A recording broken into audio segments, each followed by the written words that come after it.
Orang yang kebanggaannya presiden tiba-tiba dikriminalisasi, bahkan tanpa pamit sama presiden. Jangan dikait-kaitkan juga dengan Bapak Presiden kan. Korps Pemberantasan Tindak Pidana Korupsi Kortas Tipikor Polri membantah tudingan jika penanganan perkara mantan Jampitsus Febri Adriansyah merupakan bentuk kriminalisasi. Meski begitu, pihak Polri enggan menjelaskan duduk perkara Febri Adriansyah dalam kasus pengadaan batubara PLN yang diketahui kasus tersebut awalnya ditangani Kortas Tipikor. Pengacara dari FA ini itu kan menuding bahwa ini terlalu dikriminalisasi. Mungkin ada penjelasan? Oh tidak. Makanya penyidikan lanjutan, materinya seperti apa silakan ditanyakan kepada pihak kejaksaan. Makanya ini kan materi penyidikannya silakan ditanyakan kepada pihak kejaksaan. Pak, kalau yang pasti seluruhnya sudah kita serahkan penyidikan. Pak, kalau peran FA sendiri di kasus Asabri gimana? Pak, kan tersangkanya di Polri. Sini. Ditanyakan ke penyidik ya. Sebelumnya, Hotman Paris menyebut kliennya menjadi korban kriminalisasi. Padahal menurutnya, ex-Jampitsus Febri merupakan sosok yang menjadi kebanggaan Presiden Prabowo karena memiliki rekam jejak yang baik selama bertugas, termasuk saat bergabung dalam Satgas Penertiban Kawasan Hutan. Hotman juga mempertanyakan apakah penyidik Polri telah meminta izin kepada Presiden Prabowo sebelum memproses hukum Febri. Saya melihat benar-benar saya merasa miris. Karena apa? Jampitsus itu adalah yang dibanggakan oleh Presiden Prabowo karena dengan dia mendapatkan, negara mendapatkan sebagai Satgas PKH 300 triliun. Bayangin orang yang kebanggaannya presiden tiba-tiba dikriminalisasi, bahkan tanpa pamit sama presiden. Istana pun menanggapi pernyataan Hotman Paris yang menyebut pemeriksaan terhadap kliennya ex-Jampitsus Febri harus seizin presiden. Mensesnek Prasetyo Hadi menegaskan, seluruh proses penegakan hukum harus mengikuti mekanisme yang berlaku. Ia pun meminta agar kasus mantan Jampitsus Febri tidak dikaitkan dengan presiden. Ya, itu kan kita kembalikan ke proses hukum ya. Jangan dikait-kaitkan juga dengan Bapak Presiden kan. Ya, sepenuhnya kita kembalikan ke mekanisme hukum yang berlaku kan. Saya rasa nggak ada juga hanya pada saat masih proses pemeriksaan harus seizin presiden itu kan. Melihat belum juga ditahannya ex-Jampitsus Febri oleh penyidik Kejagung, termasuk terus dikait-kaitkannya sosok Febri sebagai orang kepercayaan Presiden Prabowo, pakar hukum tata negara menilai hal ini sebagai akibat dari sikap pemerintah yang tidak tegas dalam memberantas kasus korupsi. Menurut pakar, Presiden seharusnya mengambil ketegasan sikap di tengah kisruh perkara dugaan korupsi ex-Jampitsus. Situasi-situasi semacam ini memberikan pesan bahwa memang situasi pemberantasan tindak pidana korupsi di bawah rejim Prabowo sekarang memang terlalu keropos. Ada semacam ketidaktegasan presiden sebagai panglima perang di dalam urusan ini, itu satu. Yang kedua, ketidaktegasan ini kan berimplikasi ya terhadap penanganan perkara-perkara yang lain. Jadi impact-nya begitu sangat besar kalau presiden tidak menunjukkan sikap tegas dan komitmen terhadap perkara ini. Hingga kini, Kejaksaan Agung baru menahan Don Rito dalam 3 perkara korupsi yang melibatkan ex-Jampitsus. Sementara, ex-Jampitsus Febri, meski sudah diperiksa pada Jumat lalu, hingga kini belum ditahan. Tim Liputan, Kompas TV.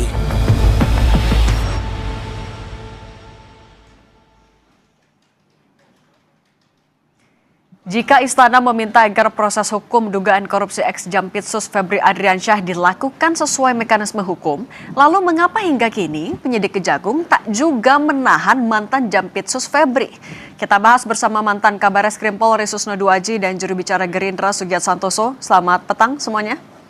Selamat petang, Mbak. Ya. Oke, Bang Sugiat, sekarang kan desakan agar ex-Jampitsus ditahan ini makin besar, bahkan juga mulai mengarah ketegasan ke Pak Presiden Pak Prabowo. Kalau dari Gerindra melihat perlu nggak sampai Pak Prabowo ini turun tangan aja, biar kasusnya clear, nggak ada asumsi, dan juga bisa berjalan sesuai koridor? Ya, kalau terkait dengan proses penahanan ex Jampitsus dalam kasus ini kan ini menjadi kewenangan penyidik. Ya, kita tunggu saja bagaimana proses penyidikan, kita serahkan kepada Kejaksaan Agung untuk memproses cepat-cepatnya, dan publik pasti akan mengawasi bahwa proses ini akan transparan, akuntabel, dan tidak pandang bulu. Saya yakin dan percaya secepatnya Kejaksaan Agung sebagai lembaga yang sekarang diserahkan untuk melakukan proses penyidikan akan melakukan itu. Tapi kalau kita desak-desak misalnya seorang presiden untuk melakukan intervensi, salah juga. Kan kemarin publik juga protes misalnya ketika Hotman Paris Hutapea membawa nama presiden. Karena memang tidak ada dalam regulasi kita seorang presiden bisa melakukan intervensi proses mekanisme hukum. Saya pikir itu. Tapi kalau itu dituduhkan bahwa presiden tidak tegas, saya pikir itu salah besar. Kalau kita lihat misalnya peta besarnya dalam proses penegakan hukum selama pemerintahan Pak Prabowo atau katakanlah pemberantasan korupsi. 1 tahun 8 bulan pemerintahan Pak Prabowo, saya pikir ya banyak sekali kasus-kasus yang sudah dieksekusi oleh pemerintahan Pak Prabowo. Mbak Sugiat, misalnya tapi kasus mafia tambang, kasus mafia tanah, kasus mafia BBM, belum lagi kemarin BGN, itu kan menunjukkan bahwa pada pemerintahan Pak Prabowo sudah melakukan sikap yang tegas, dan ini kan prosesnya baru diserahkan ke Kejaksaan Agung, dan publik pasti akan mengawasi, DPR akan mengawasi, publik akan mengawasi, dan ini akan juga menjadi atensi presiden bagaimana Kejaksaan Agung bisa lolos ujian dari persoalan ini dengan katakanlah melakukan penegakan hukum setegak-tegaknya dan dalam konteks pemberantasan korupsi. Tapi Bang Sugiat, kalau pimpinan DPR kan juga udah minta agar tidak ada perlakuan yang berbeda. Kalau dari Gerindra melihatnya apa yang dilakukan Kejagung dengan belum menahan, ini adalah langkah yang tepat, strategi yang tepat? Ya makanya kan sekali lagi kita tunggu saja secara sabar bagaimana Kejaksaan Agung memproses ini. Kalau kita misalnya sekali lagi kan tidak ada satu individu atau satu institusi pun bisa melakukan intervensi terhadap mekanisme hukum yang sedang berjalan. Bahkan itu even seorang presiden kan. Kalau kita berpikir seperti itu, maka sekali lagi ini kita serahkan kuncinya kepada Kejaksaan Agung. Walaupun mungkin sebagai civil society kita di DPR juga katakanlah menyampaikan semacam masukan bahwa jangan ada pandang bulu, dan ini akan menjadi ujian. Apalagi kita juga sudah mendapat informasi bahwa ketika kasus ini katakanlah mandek di Kejaksaan Agung, KPK juga sudah siap melakukan supervisi. Jadi tidak ada perlu kekhawatiran terhadap proses itu. Oke, saya ke Pak Susno. Pak Susno, ini kan 3 kasus korupsi. Kita ingat alat buktinya juga besar sekali sampai ratusan miliar rupiah. Tapi konstruksi perkaranya masih belum clear. Bahkan sampai perannya Febri Ardiansyah ini apa? Nah, tapi dengan belum ditahannya oleh Kejagung sampai sekarang, apakah artinya atau bisa diartikan bahwa jangan-jangan alat bukti yang diserahkan dari penyidik Polri belum kuat? Kalau terkait alat bukti ya, sudah sangat-sangat kuat ya. Karena penyidik Kortas Tipikor itu dia sangat pintar di dalam strategi melakukan penyelidikan perkara ini. Penyelidikan perkara ini sudah diawali 2 tahunan yang lalu. Karena laporan perkaranya masuk kepada KPK, masuk kepada Kejaksaan Agung, dan masuk kepada Polri, termasuk kepada Komisi 3 DPR. Siapa yang lapor? Yaitu dari masyarakat civil society. Tegas sekali.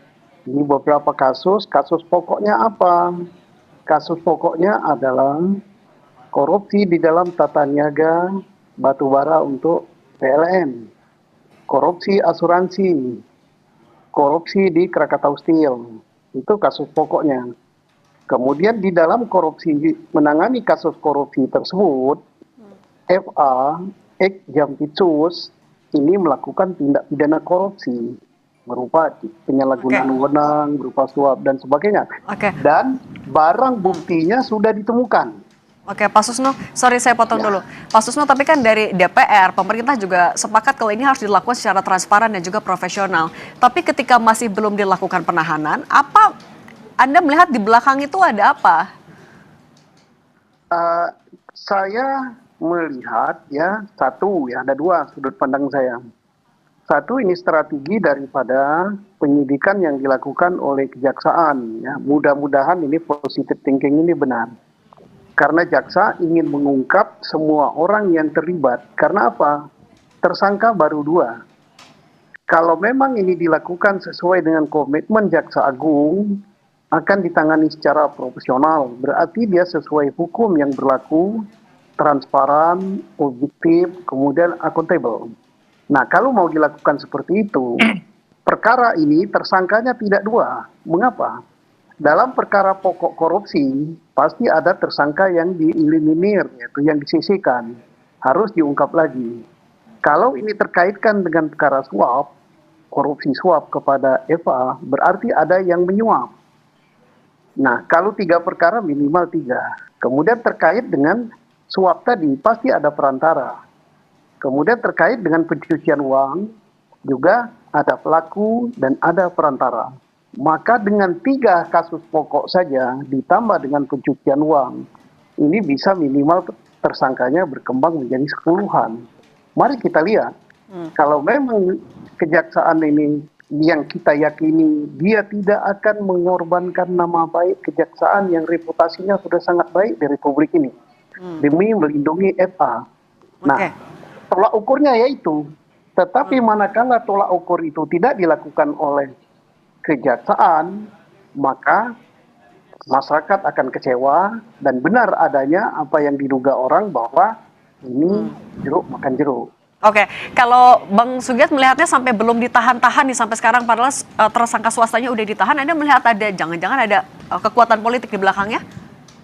Ya, saya tidak melihat itu. Ini pasti hanya sekedar kebutuhan penyidik saja. Saya sepakat tadi dengan apa yang disampaikan oleh Pak Susno Juwadi bahwa kepentingan publik, kepentingan rakyat, bahkan mungkin juga kepentingan Pak Prabowo sebagai presiden, bagaimana kasus ini dibongkar seterang-terangnya dari 3 kasus tadi, kan? Dan ini sedang diserahkan kepada pihak Kejaksaan Agung. Ya, kita kembalikan kepada penyidik Kejaksaan Agung untuk membongkar kasus ini. Apakah tersangkanya hanya 2 ini, atau ada yang lain, atau bahkan mungkin melibatkan banyak pihak. Saya pikir terkait dengan penahanan atau tidak penahanan itu kan menjadi kewenangan dari penyidik. Tapi saya yakin dan percaya Kejaksaan Agung tidak akan mungkin bermain-main dalam kasus ini. Apalagi publik sangat mengatensi kasus ini. Dan Pak Prabowo juga sudah sangat mengatensi kasus ini. Ini peluang, kesempatan, momentum strategis bagi Kejaksaan untuk menunjukkan kepada publik bahwa mereka layak menjadi institusi penegak hukum yang dipercaya untuk pemberantasan korupsi. Berarti Anda tidak melihat ada perlakuan istimewa, Bang?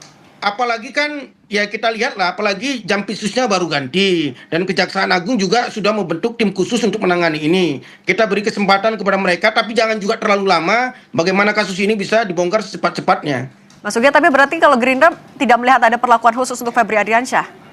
Saya pikir begini, dari banyak kasus pemberantasan korupsi yang terjadi di Indonesia di pemerintahan Pak Prabowo, saya yakin dan percaya tidak akan ada satu peluang kecil apapun untuk memberikan perlakuan khusus kepada siapapun yang terlibat dalam kasus korupsi. Jangankan seorang Febri Ardiansyah, seorang Dadan saja yang sudah sangat dekat dengan Pak Prabowo itu diusut tuntas. Begitu juga dengan katakanlah jaringan mafia tambang, jaringan mafia BBM yang mungkin pada periode sebelumnya tidak pernah tersentuh. Saya pikir jangan kita meragukan ketegasan atau komitmen seorang presiden dilihat dari kasus ini sedang dalam proses. Sementara ada kasus-kasus yang jauh lebih besar, itu sudah ditunjukkan oleh pemerintahan Pak Prabowo bahwa pemerintahan ini tegas terhadap pemberantasan korupsi. Oke, Pak Susno, kalau menurut Anda sebenarnya ini 3 kasus dugaan korupsi dan TPPU ini adalah kasus yang memang rumit dan butuh waktu lama, atau sebenarnya bisa diselesaikan dengan lebih cepat sih? Oh tidak rumit. Karena apa? Karena perkaranya sudah disidangkan, sudah diputus ya, dan berkasnya ada di kejaksaan. Kita yakin dan percaya bahwa kejaksaan ini sangat profesional di bidang penyidikan, apalagi mereka mantan-mantan alumni KPK. Kita berharap dalam waktu dekat, bagaimana Pak Sugiat katakan tadi, kejaksaan jangan mengecewakan presiden gitu, dan jangan mengecewakan masyarakat. Segera saja gitu. Yang terlibat korupsi di dalam tata niaga perdagangan batubara kepada PLN yang belum ditahan siapa, yang belum diperiksa, yang belum diajukan ke pengadilan siapa, itu ada kok.